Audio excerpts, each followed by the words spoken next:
بحث کرنے نہیں آیا کہ ہر موضوع پر بحث کریں, فیس بک پہ اپنی رائے کا اظہار کریں. دین بحث کے لیے نہیں آیا, اسے موضوع بحث نہ بناؤ, یہ عمل کرنے کے لیے, اس پر عمل کریں. حضرت ابو جندل رضی اللہ تعالیٰ عنہ حضور حدیبیہ تک تشریف لائے نبی کریم علیہ السلام. ادھر سے حضرت ابو جندل جو تھے یہ وہ دلیر صحابی تھے کہ ان کے والد نے انہیں زنجیروں سے باندھا ہوا تھا, ہاتھ میں بھی زنجیریں تھیں, پیروں میں بھی زنجیریں تھیں, اور ان کا باپ روز ڈنڈوں سے مارتا تھا.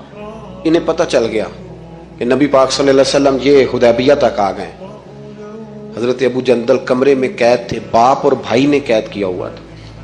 انہوں نے نا اپنا سر مار مار کے نا کھڑکی کو تو کھڑکی توڑی.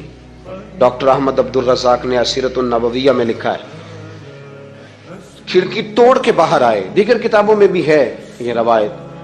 باہر آئے نا جب, تو حضرت مولا علی شیر خدا فرماتے ہیں ہم نے نا حدیبیہ کی شرائط لکھ لی تھی. ان شرائط میں ایک شرط یہ تھی کہ مکے سے جو شخص آئے گا حضور ساتھ نہیں لے جائیں گے, اور وہاں بھی جائے گا تو پناہ نہیں دیں گے, اور اگر مدینے کا کو وہاں چلا گیا تو وہ واپس نہیں کریں گے.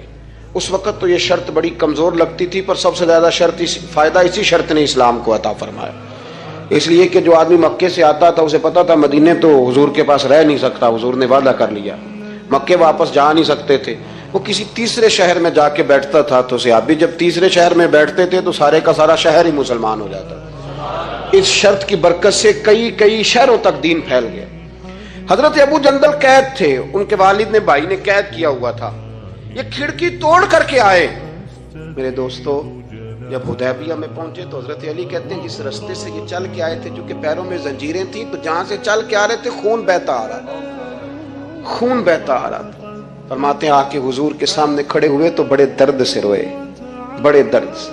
یا رسول اللہ مجھے چھوڑ کے نہ جائیے گا, میرا باپ ڈنڈوں سے مارتا ہے. تو مجھے بتا, باپ کبھی ایسے چھوڑ کے چلا جائے اور مرشد چھوڑ کے چلا جائے تو کچھ چیز باقی رہتی ہے, لیکن عشق جب سچا ہوتا ہے تو میں شروع میں کہہ چکا, پھر محبوب پہ غصہ نہیں آتا, پھر کوئی بات ایسی نہیں ہوتی جو دل میں رہ جائے.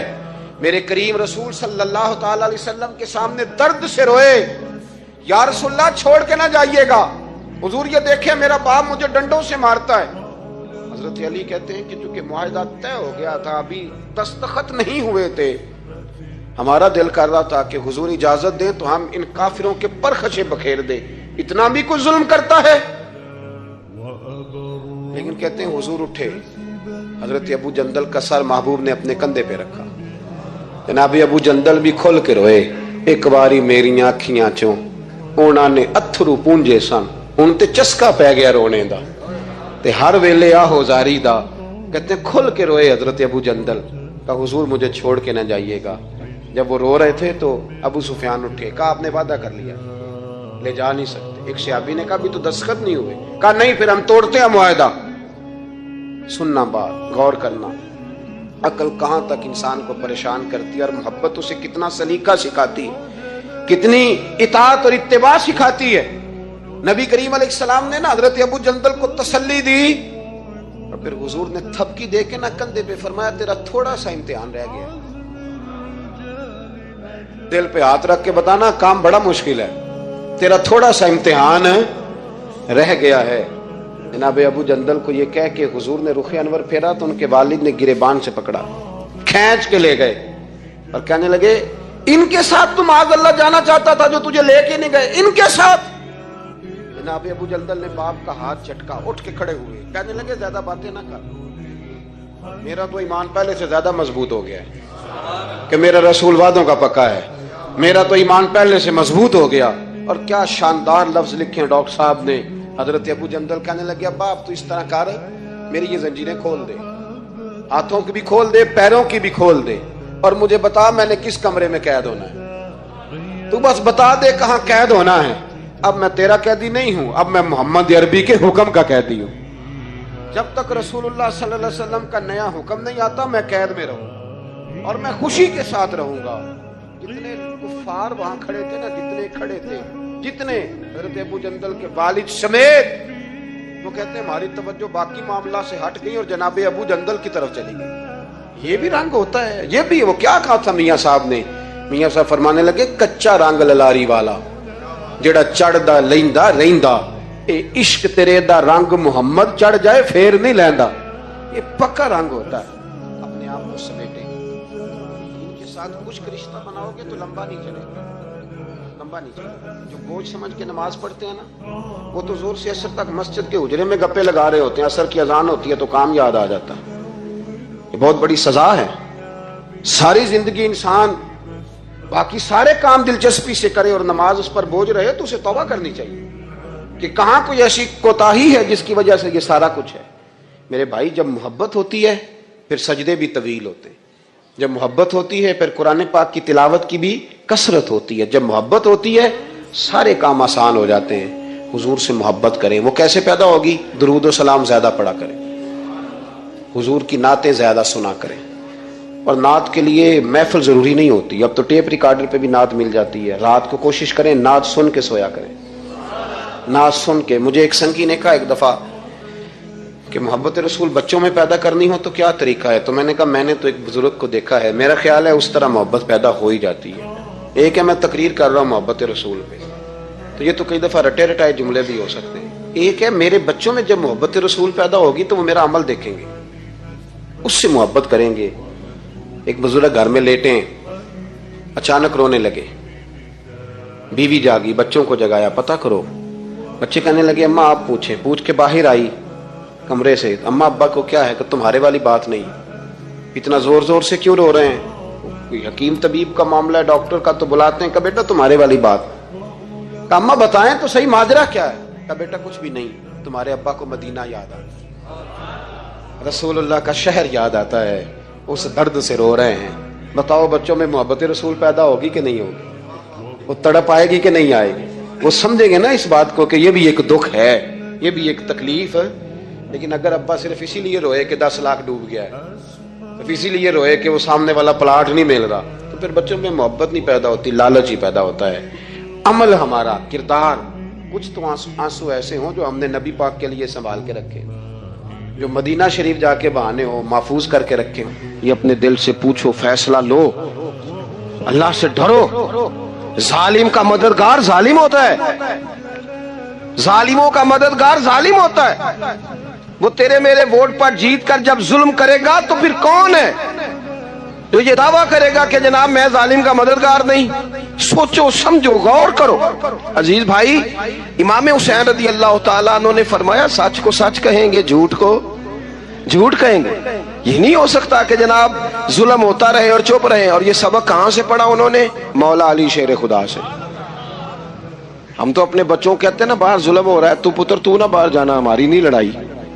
لیکن جب حضرت عثمان غنی رضی اللہ تعالیٰ عنہ پر بلوائیوں نے حملہ کیا نا، تو چونکہ حضرت عثمان غنی خالو تھے امام حسن اور حسین کے، حضرت عثمان خالو ہیں، سگے خالو ہیں، تو حضرت مولا علی شیر خدا نے یہ نہیں کہا کہ پتر اتنے بندے آ گئے ہیں، تلواریں ہیں، محاصرہ ہے، باہر نہ نکلنا، بلکہ حضرت مولا علی نے خود اپنے دونوں بیٹوں کو تلواریں پکڑائیں اور حضرت عثمان غنی کے دروازے پہ کھڑا کر کے کہا پتر خیال رکھنا تمہارے ہوتے ہوئے کوئی بھی شخص حضرت عثمان غنی کا دروازہ نہ کراس کر پائے۔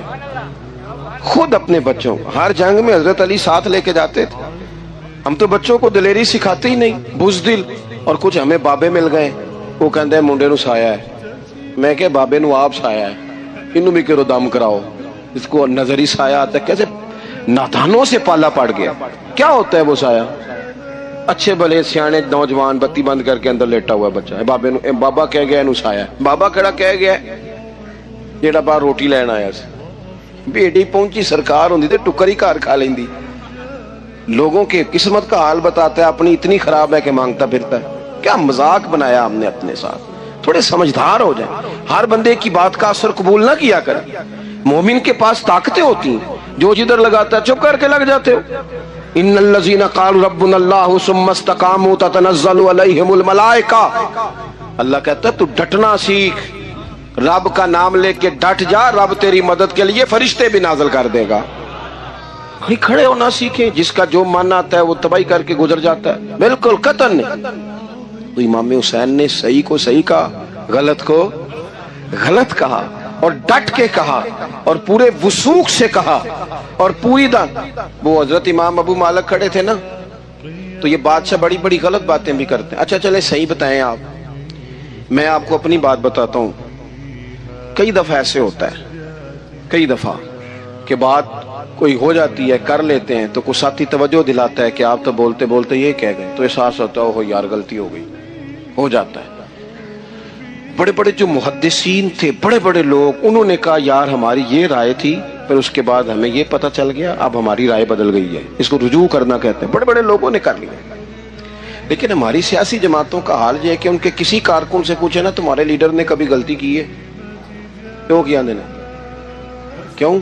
معاذ اللہ یہ فرشتے کیا ہیں؟ یہ غلطی نہیں کر سکتے؟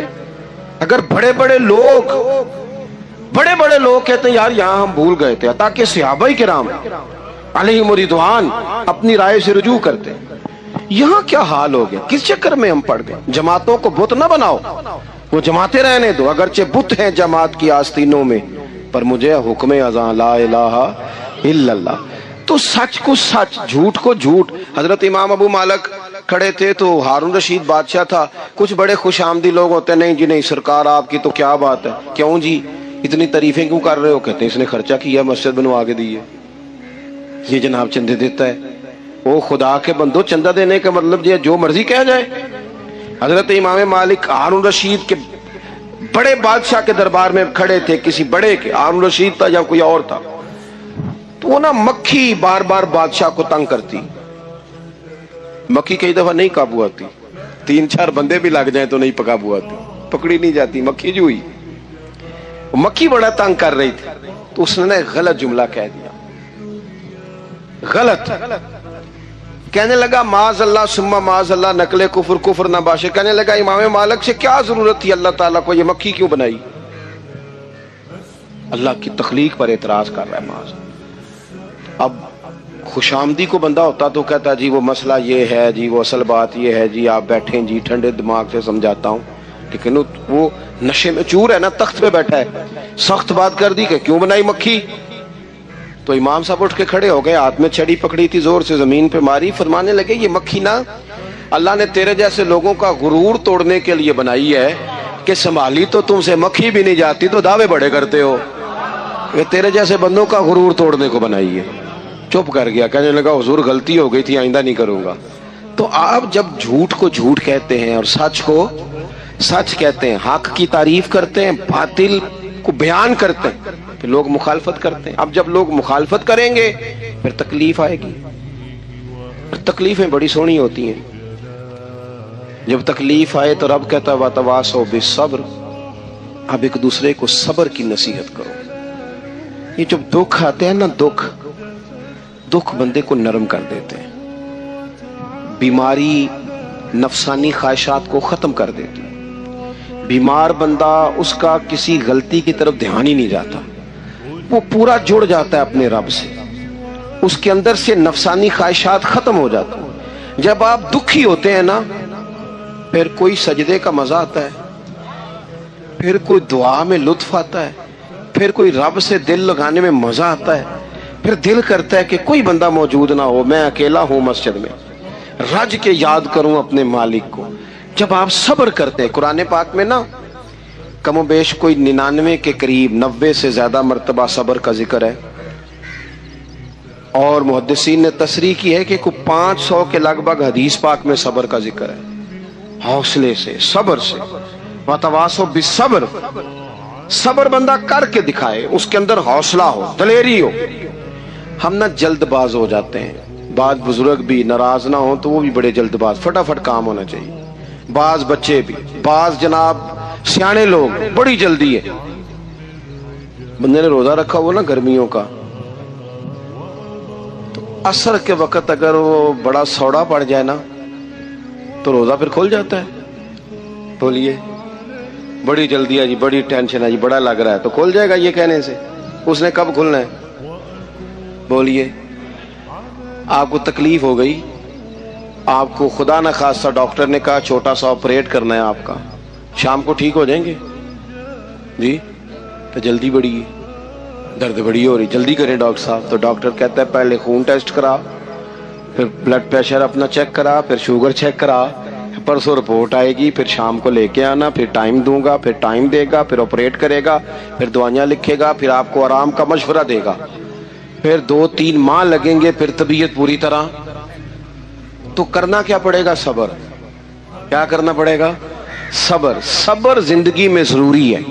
اگر صبر نہیں تو پھر کوئی کام بھی. اپنے مزاج میں حوصلہ لائیں، حلم ہو، بردباری ہو، صبر ہو، تحمل ہو. امام علی مقام رضی اللہ تعالیٰ عنہ کو آپ دیکھ لیں، میدان کربلا پورا پڑھ لیں، آپ پوری تاریخ روایات کھنگال کے دیکھ لیں. سامنے تلواریں تھیں یزید کے لشکر کے پاس، امام کے پاس حوصلہ تھا. وہاں ظلم و جبر ہو رہا تھا، یہاں حوصلہ، علم، بردباری، اعلیٰ ظرفی، کرم. دوستو جب صبر اور تلواریں آپس میں ٹکرائی نا، صبر اور تلواریں، تو تلواریں ہار گئیں، صبر جیت گیا. اور یار کیا خوبصورت انداز ہے میرے رسول پاک علیہ السلام کا. جتنی شاندار طبیعت حضور نے مولا علی شیر خدا کی تھی اتنی کوئی کر سکتا ہے؟ اور جتنی اعلیٰ ترین تربیت اور حسن سیدہ فاطمہ کو اللہ نے دیا کسی اور کو مل سکتا ہے؟ لیکن میرے نبی پاک علیہ السلام نے ان کی شادی کے بعد ان کو اکٹھے بٹھا کے ان کے سر آپس میں جوڑ کے ہاتھ اٹھا کے دعا کی تھی کہ اے اللہ ان کے درمیان محبت پیدا فرما دے. میاں بیوی کے درمیان جو سب سے اہم چیز ہے وہ محبت ہے. بچے کہتے ہیں ہم کدھر جائیں، ابا کی سنیں کہ اماں کی سنیں؟ اور اکثر گھروں میں بچوں کی تربیت رک جاتی ہے اس لیے کہ میاں بیوی کا سلوک نہیں ہوتا، تباہی اتر جاتی. گھر کے اندر ہر شے ہے پر ان کا پیار نہیں. پتہ یہ چلا کہ گھر میں محبت نہ ہو تو گھر نہیں چلتا. اگر محبت کے بغیر ایک گھر نہیں چل سکتا تو محبت مصطفیٰ کے بغیر دین کیسے چلے گا؟ گھر نہیں چلتا میرے بھائی، ٹوٹ جاتا ہے، بکھر جاتا ہے. سارا کچھ ہونے کے باوجود میں نے مردوں کو روتے ہوئے دیکھا ہے، عورتیں تو روتی ہیں، میں نے مردوں کو روتے ہوئے دیکھا ہے کہ کیا کروں، 4 بچے ہیں پر اس کو نہیں سمجھ آتی، وہ پاگل ہے، مہربانی کریں وہ سیانی ہو جائے. میں بچوں کے لیے پریشان ہوں، کدھر کیا کروں. یعنی عورت اگر وفادار اور پیار کرنے والی نہ ہو تو مرد کو آنسو نکل آتے ہیں کہ یہ سیانی ہوتی تو میرا گھر بن جاتا. او بھائیو، پیار بڑا ہی ضروری ہے، یہ محبت بڑی ضروری ہے، اس کے بغیر نہیں نظام چلتا. محبت ہو جاتی ہے نا. چلیں ایک واقعہ سناتا ہوں آپ کو، بات زیادہ مضبوط ہو جائے گی. داتا گنج بخش علی حجویری داتا صاحب نے لکھا ہے، یہ آج کل کا جو جدید نوجوان طبقہ ہے وہ ذرا بات جلدی سمجھ جائے گا. داتا صاحب رحمۃ اللہ لکھا ہے، حضرت عبداللہ بن مبارک رحمۃ اللہ علیہ سے کسی نے کہا کہ آپ بڑے زبردست محدث ہیں اور اتنی وارفتگی والے صوفی کم ملتے ہیں جتنے آپ ہیں، وجہ کیا ہے؟ تو حضرت عبداللہ بن مبارک فرمانے لگے، مجھے نہ توبہ کرنے سے پہلے ایک عورت سے عشق ہو گیا تھا، عورت سے. بڑی توجہ سے بات سمجھنا. آپ فرماتے ہیں میرا گھرانہ نمازی تھا. یہ داتا صاحب نے لکھا ہے کشف الماجوب. حضرت عبداللہ بن مبارک فرماتے ہیں کہ جس عورت سے مجھے عشق ہو گیا نا، اس کے محلے میں جا کے میں عشاء کی نماز پڑھتا تھا اور پھر ساری رات میں اس کے گھر کے گرد رہتا تھا. وہ آدھی رات کو تھوڑی دیر کے لیے چھت پہ آتی تھی، 2-1 باتیں ہوتی تھی، میں لوٹ آتا تھا. فرماتے ایک رات میں نے عشاء کی نماز اس کے محلے میں جا کے پڑھی. قاری صاحب نے نا کچھ آیات لمبی پڑھا دی تو مجھے غصہ آیا. کہہ دیتے نا لوگ مولویوں نے کام کو نہیں، سانو تے اور بھی ہیں. تو کہتے ہیں کہ نماز لمبی پڑھا دی تو مجھے غصہ آیا کہ جلدی پڑھاؤ. فرماتے ہیں نماز وہاں پڑھی، سخت سردی تھی، رات لمبی تھی. میں اس کے گھر کے گرد جا کے نا تو منڈلانے لگا کیونکہ مجھے اس سے محبت تھی. فرماتے ہیں کہ 1 گھنٹہ 2 گھنٹے 4 گھنٹے 5 گھنٹے حتیٰ کہ سحری کا وقت ہو گیا، اور پھوٹنے لگی. تو وہ نا بھاگتی بھاگتی چھت پہ آئی اور کہنے لگی کہ گھر میں رش بڑا ہے، مہمان زیادہ ہیں، آج بات نہیں ہو سکے گی. کہتے یہ لفظ کہتے وہ نیچے اتر گئی. جب میں وہاں سے واپس نکلا تو فجر کی اذان شروع ہو گئی. یوں سمجھ لیں کہ 13 گھنٹے 14 گھنٹے بیت گئے. حضرت عبداللہ بن مبارک فرماتے ہیں اچانک نہ میں نے اپنے دل پہ توجہ کی. ساری رات وہ آئی نہیں تھی پر مجھے اس پہ غصہ بھی کوئی نہیں آیا، مجھے وہ بری بھی نہیں لگی. ساری رات اس نے کھڑا رکھا لیکن میرے دل سے اتری بھی نہیں. کوئی نہیں سمجھ آئی آپ کو میری بات؟ فرماتے ہیں کہ پھر میں نے اپنے دل پہ توجہ کی تو مجھے سمجھ آئی کہ مجھے اس سے کھرا پیار ہے، سچا پیار ہے. یعنی اس نے آدھا جملہ کہا کہ میں مجبور ہوں، تو میں نے اس سے مزید نہ قسم اٹھوائی نہ گواہ مانگے، میں اس کی وہ مجبوری بھی فوراً ہی مان گیا۔ تو جناب عبداللہ بن مبارک فرماتے ہیں کہ جب میں نے وضو کر کے مسجد میں جا کے 2 سنتیں پڑھی نا، تو میرے اندر سے آواز آئی، عبداللہ اگر ایک بی بی کے لیے تو ساری رات کھڑا رہ سکتا ہے اور اس کی سخت بات، سخت انتظار بھی تجھے غصہ نہیں دلاتا، اگر عورت کے عشق میں سارا کچھ ہو سکتا ہے تو رب رسول کے عشق میں بھی ہو سکتا ہے۔ پھر ان کی بتائی ہوئی تراویحاں تجھے غصہ نہیں دلائیں گی، پھر ان کا کہا ہوا روزہ تجھے غصہ، پھر تو یہ نہیں کہے گا کہ بڑا مشکل کام ہے جی گرمیاں دے روزے نے، پھر تیری زبان سے کوئی لفظ، اس لیے کہ محبوب پر غصہ۔ تو کسی اردو کے شاعر نے کہا تھا کہ اس نے کہا تھا عشق ایک ڈھونگ ہے، تو میں نے کہا تجھے عشق ہو خدا کرے، پھر کوئی تجھے اس سے جدا کرے، پھر تو اسے تسبیحوں پہ پڑا کرے، پھر تو گلی گلی پھرا کرے، پھر تو اسی کا نام جپا کرے، پھر میں کہوں کہ عشق ایک ڈھونگ ہے اور تو نہیں کہا کرے۔ ایک صاحب نے مجھے ایک دفعہ فون کیا، ہمارے سنگی ہیں، وکیل ہیں، بیوی ان کی پروفیسر ہیں، کہنے لگے جی آپ کے ایک بزرگ نے کہا ہے کہ صحابہ نبی پاک صلی اللہ علیہ وسلم کا بول مبارک، پیشاب مبارک پی جاتے تھے۔ لوگوں کو بڑی جلدی ٹینشن ہونے لگ جاتی ہے ان چیزوں کی، بڑی جلدی۔ اس رستے کے مسافر نہیں نہ ہوتے، اس رستے کے مسافر نہیں۔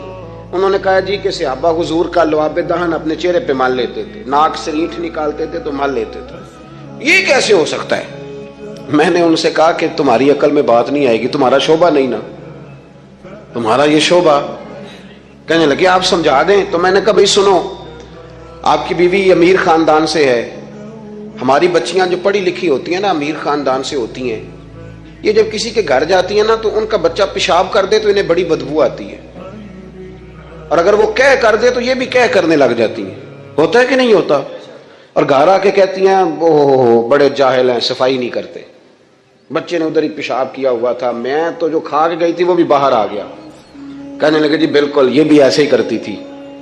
تو میں نے کہا جب اس بچی کا جو بڑا ناک چڑھاتی ہے، جب اس کی اپنی شادی ہو جائے، اپنا بچہ ہو جائے اور بچہ بالوں میں پیشاب کرے، پھر بھی کہہ آتی ہے کیوں؟ اس لیے کہ اپنا بچہ ہے۔ اور میں نے کہا میاں فرق اتنا ہے کہ صحابہ کا اپنا نبی تھا۔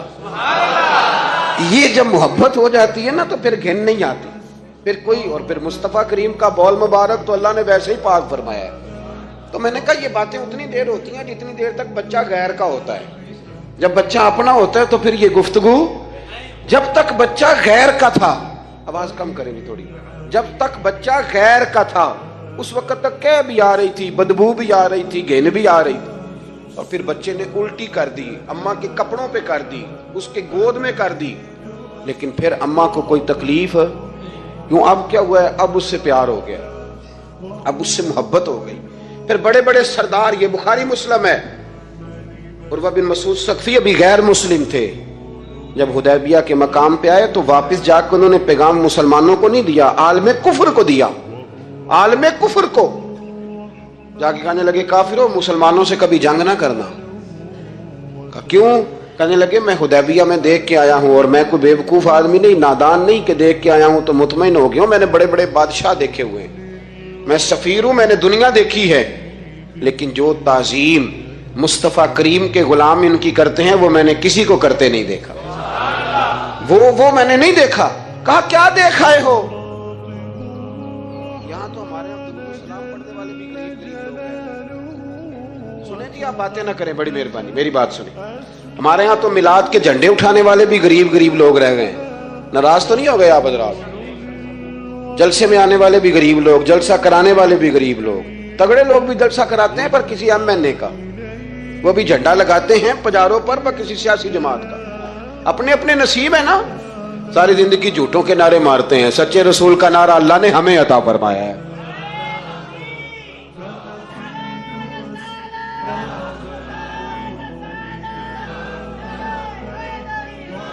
مقام توجہ اللہ سنیں۔ عروہ بن مسعود کہنے لگے کہ ان سے جنگ نہ کرنا۔ کہا کیوں؟ کہنے لگے یار میں نے بھی زمانہ دیکھا ہے پر میں عجیب ہی نظام دیکھ کے آیا ہوں کہ نبی پاک صلی اللہ تعالی وسلم نے وضو کیا ہے، کلی کے لیے پانی منہ میں ڈالا، اور جب وہ پانی واپس نکلا ہے نا تو میں نے دیکھا ہے صحابہ نے ہاتھ آگے کر دیے اور عروہ کہنے لگا یہ سارے غریب لوگ نہیں تھے، ان میں بلال حبشی جیسے غریب بھی تھے اور عبد الرحمن ابن عوف جیسے سیٹھ بھی تھے۔ اور میں نے دیکھا ہے کہ جب نبی پاک علیہ السلام نے رینٹ مبارک نکالی ہے تو میں نے ابو بکر صدیق جیسے دانشوروں کو لائن میں کھڑے دیکھا ہے، میں نے عمر فاروق رضی اللہ تعالیٰ عنہ جیسے مضبوط اعصاب کے لوگ، مضبوط قوت فیصلہ رکھنے والے، ان لوگوں کو میں نے لائنوں میں کھڑے دیکھا ہے، اور میں نے علی المرتضیٰ جیسے شیر کو لائن میں کھڑے دیکھا ہے۔ میں شیروں کو دیکھ کے آیا ہوں جو لائنوں میں کھڑے ہیں، اور خواہش یہ ہے کہ حضور کی کلی کے پانی کا ایک قطرہ مل جائے، قطرہ۔ اور یار میں نے عجیب رنگ دیکھا ہے، عجیب۔ آج تو میری جماعت کا یہ حال ہوا ہے کہ جعلی پیروں پہ تنقید کرتے کرتے لوگوں نے اصلیوں کا ادب بھی چھوڑ دیا ہے۔ اب تو یہ حال ہوا ہے کہ یہاں درد والی سوز والی مجالس میں بھی یوں لگتا ہے محفل نہیں میلہ ہے۔ کہاں گئے آنسو، کہاں گیا درد، کہاں گیا ادب، کہاں گیا سوز، کہاں گئی وہ کیفیات؟ عروہ بن مسعود کہنے لگے خبردار ان سے جنگ نہ کرنا، اس لیے کہ جو اپنے مصطفیٰ سے اتنا پیار کرتے ہیں وہ دین کا جھنڈا کبھی زمین پہ نہیں گرنے دیں گے۔ آپ لوگ اپنی اپنی جگہ پہ بیٹھیں جی، پیسے لے کے نہ آئیے گا۔ اور ایک مسئلہ شرعی اور یاد رکھ لیں، بات سامنے آ گئی، کبھی کسی نعت خواں کو پیسے دینے ہو تو نابالغ بچے کے ہاتھ کبھی نہ بھیجیں، یہ جائز ہی نہیں شرعن۔ پتہ ہے آپ کو مسئلے کا؟ نابالغ بچہ کوئی چیز کسی کو دے تو اس سے لینا جائز ہی نہیں، وہ خوشی سے بھی دے تب بھی لینا جائز نہیں، جب تک وہ بالغ نہیں تب تک وہ دے سکتا ہی نہیں۔ اس مسئلے کو ہمیشہ ذہن کے اندر رکھیں۔ سمجھ آ رہی ہے میری بات کی؟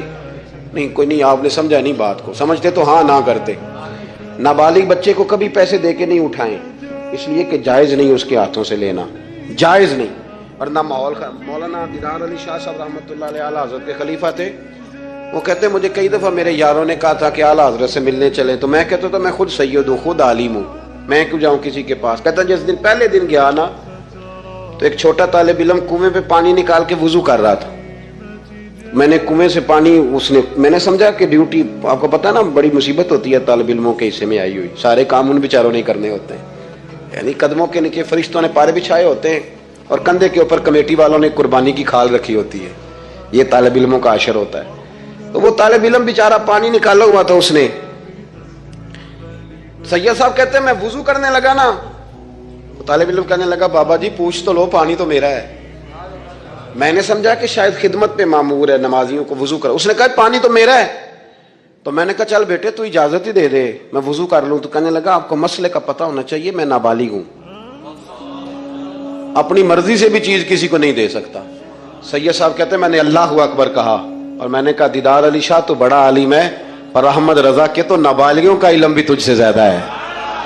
اس کرمد ہے اہل دول رضا، اور پڑے اس بلا میں میری بلا، میں تو گدا ہوں اپنے کریم کا، میرا دین پارا ہے نانے۔ آمدام برسر مطلب رسول پاک کی محبت یہ انسان کو سجاتی ہے، سنوارتی ہے، تکبر دور کرتی ہے، عاجزی پیدا کرتی ہے، یہ روح کا وضو کراتی ہے۔ جب حضور کی محبت میں لوگ روتے ہیں تو پھر انسان کا دل صاف ہو جاتا ہے۔ نبی پاک کی محبت انسان کو آداب کا پابند کرتی ہے، وہ نعت کے ساتھ وابستہ ہو جاتا ہے، مسجد کی صفائی کرنا اس کے لیے آسان ہو جاتا ہے۔ حضور سے محبت ہوتی ہے تو بہانے نہیں کرتا بندہ کہ اب میں رمضان سے نماز شروع کروں گا، حج کر کے آؤں گا تو نیک بنوں گا، داڑھی رکھوں گا تو لوگ کیا، پھر یہ بہانے ختم ہو جاتے ہیں، اس لیے کہ محبت عمل کرنا آسان کر دیتی ہے، محبت آسانی پیدا کرتی ہے۔ حضرت ابو بکر صدیق رضی اللہ تعالیٰ عنہ سے کسی نے پوچھا تھا کہ آپ سب سے زیادہ راضی کب ہوئے؟ حدیث بخاری مسلم میں بھی ہے، پر کنز المال سے عرض کر رہا ہوں، وہاں تفصیل زیادہ ہے۔ حضرت ابو درداء رضی اللہ تعالیٰ عنہ فرماتے ہیں کسی نے پوچھا راضی کب ہوئے؟ انسان بڑی دفعہ راضی ہوتا ہے نا، جب مسلمان ہوئے تھے تب بھی بڑے راضی ہوئے ہوں گے، جب اللہ نے بیٹا دیا تھا تب بھی بڑے راضی ہوئے ہوں گے، اور پھر اللہ نے انہیں امیر المومنین بنایا، یہ سارے وقت ہوتے ہیں نا خوشی کے۔ کہا راضی کب ہوئے؟ تو صدیق اکبر بیٹھ گئے، فرمانے لگا بتاتا ہوں۔ کہ بتائیے۔ فرمانے لگے اس دن بڑا ہی راضی ہوا تھا جس دن میں نبی پاک کو مکے سے مدینے لے کے جا رہا تھا صلی اللہ علیہ وسلم، میں بڑا راضی ہوا۔ کہ کس طرح؟ تو حضرت صدیق اکبر فرماتے ہیں جب ہم مکے سے مدینے جا رہے تھے تو گرمی زیادہ تھی، میں نے دیکھا کہ حضور کو پسینہ آ رہا ہے اور پسینے کے قطرے میں نے چہرے پر ٹپکتے دیکھے۔ فرماتے میں پریشان ہو گیا کہ کوئی ٹھنڈا سایہ ملے تو میں حضور کو تھوڑا آرام کراؤں۔ فرماتے ہیں دائیں بائیں دیکھا کوئی چیز نظر نہ آئی، ایک پہاڑ کی ڈھلان تھوڑی جھکی ہوئی تھی،